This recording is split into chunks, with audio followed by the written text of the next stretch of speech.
Earlier in the course, we talked about how the handstand has 3 different positions: the handstand, the planche lean, and the bent arm stand. So the handstand push-up is the connection between all 3.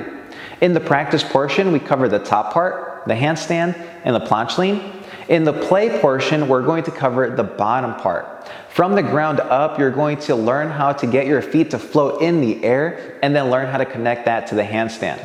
In the videos below, I share various steps to help you get there. It's a good idea to start at the beginning and gauge your position in the process. Starting there won't set you back. Even if you speed through the steps, you're not wasting time. You're simply proving that you understand the technique in order to advance. In a play session, I recommend performing 6 to 8 sets of 1 rep. This allows you to train at a high level and delay fatigue so you can keep the quality high. Even if you're doing a static hold, you'll still do 6 to 8 sets, but in 5 to 10 second holds at a time. Make sure to rest as much as you need between each set so you can apply the technique well. Lastly, you'll finish the workout with 30 to 60 seconds of stretching. Okay, check this out. Normally when people do their pike push-ups, it looks like this. The bottom part is hard, but the top not so much. And that's because we're leaning forward at the bottom part, loading our shoulders, but at the top we're leaning back, placing more weight on our feet and less on our shoulders. And so what we want to do is gradually, over a period of time, lean your shoulders forward from the very start. So you're going to lean forward and then bend your elbows. And then after a few weeks, as you get stronger, you're going to lean forward some more, bend your elbows until you're able to really get an aggressive lean. Notice the angle here between my shoulders and my hands.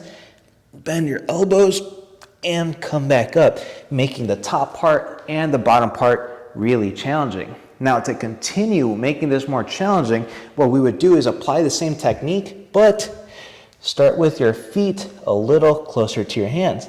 And so you'll notice right away that there's more load on the shoulder, and I'm able to get my feet to come off of the ground. So the first thing I want you to do is set up a good base. Knees under your hips, wrists under your shoulders, push your butt up in the air, and then you're going to perform the pike push-up in a way that feels good to you. So you might have to bend your knees and place your head in between your hands. Then gradually over time, you're going to lean forward more and extend your legs more. And then lean forward more, extend your legs more, and repeat this process, which will take a pretty decent amount of time. You're not going to go from one to the other in just a couple weeks. This will be a very long journey. And so then we can continue adding more load to it by leaning your shoulders aggressively, coming down. Notice how little weight there's on my feet because my toes are pointed like a ballerina.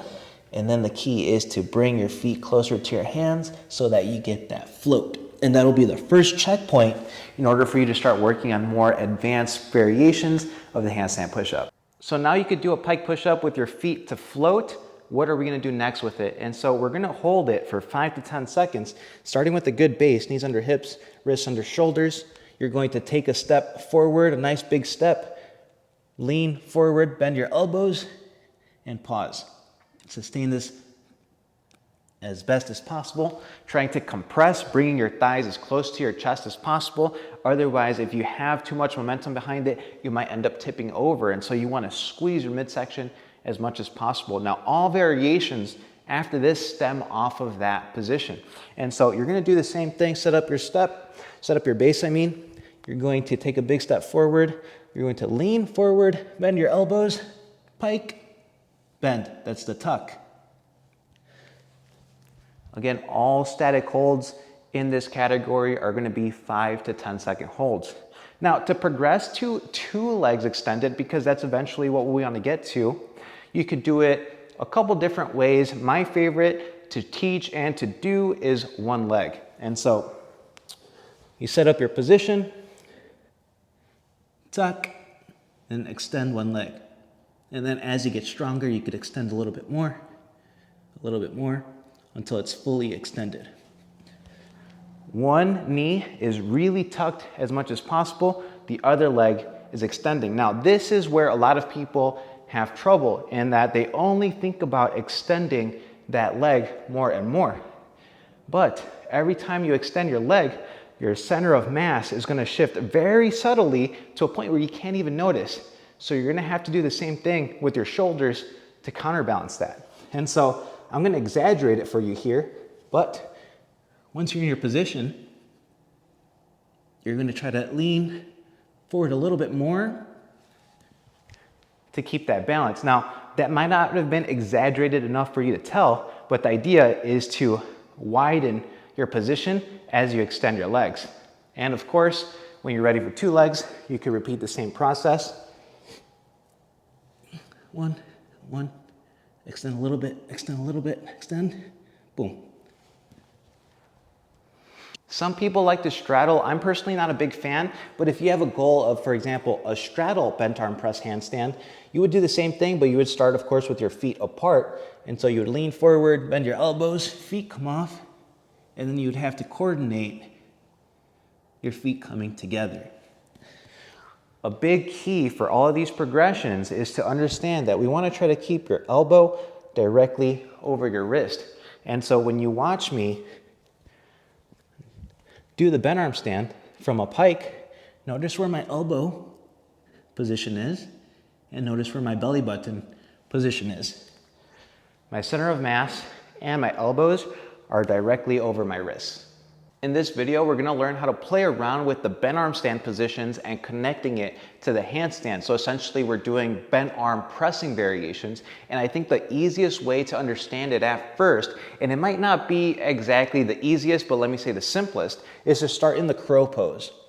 And you're going to tilt your head down as if you're going to get into a headstand position.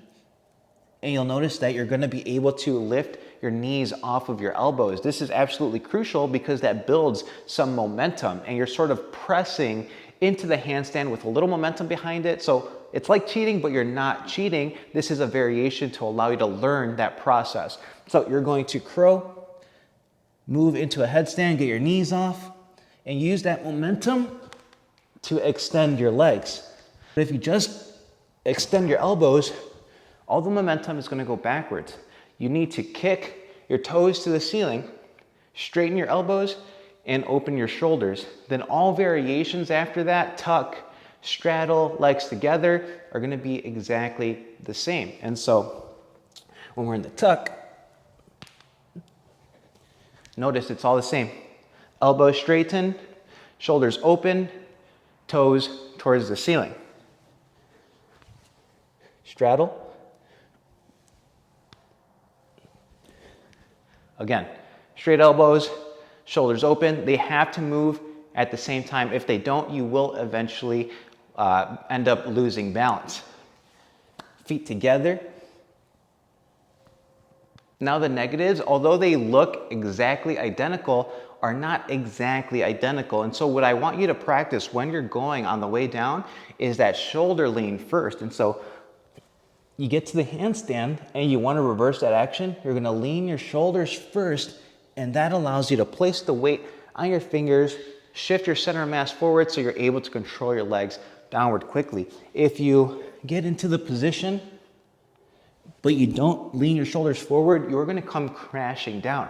And so that planche lean, like the pike push-up, is very important that you do that during the negative as well. So you're dissecting that movement by leaning your shoulders forward and then reversing the variation that you did. All right, freestanding handstand push-up time. At this point, you should already be able to handstand and you should already have the other components down of the handstand push-up like the planche lean and the bent arm stand. So now let's tie it all together. From the handstand, the first thing I want you to practice is to lean your shoulders forward first, keeping your body straight, and then coming up.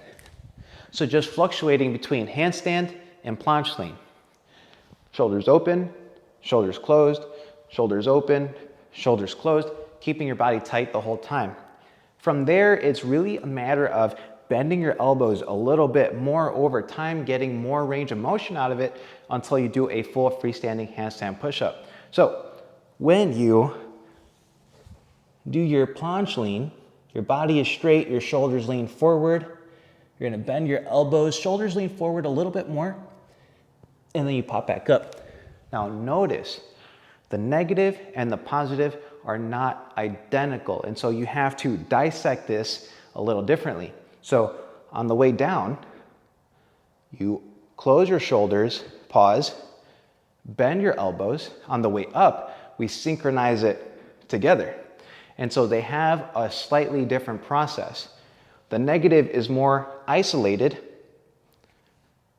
The positive, your elbows straighten, your shoulders open in unison. Then we're going to increase the range of motion over time by starting off with maybe a quarter rep. So you perform a planche lean, bend your elbows a quarter of the way down, synchronize on the way up. Then you might go halfway, and then all the way down until your forehead touches the ground. Notice my elbow position here. My elbows are stacked directly over my wrists, allowing my forearm to be completely vertical and placing my joints in a more stable position. If you're on the taller side, you might have to lean your elbows back just a little bit, but it won't be an exaggerated amount. So if you keep losing balance as you push up, this is going to be most likely why. So watch your recordings and notice that elbow position. Now moving on to the full freestanding handstand push-up on parallettes. This of course becomes harder because you're doing full range of motion, but you'll perform the same process as you did on the ground. You're gradually over time increasing the range of motion. Now, before moving on to parallettes, you really want to solidify your handstand push-up on the ground because the cues slightly become different. And so you'll notice that at the bottom of the handstand push-up, my forearm angles forward. And so you can't use the cue of keeping your elbows directly over your wrists. And so you need to understand your center of mass. And so for most people, it's going to be like their belly button area. So you have to keep your belly button over your hands, and you have to notice that. Now you also have to dissect the movement like you did on the ground, where you are closing your shoulder, pause, bend your elbows, and then synchronize it on the way up. This is super important and something that you want to watch as you watch your recordings. Then as you get stronger, keep going lower and lower, and that's the freestanding handstand push-up on parallettes.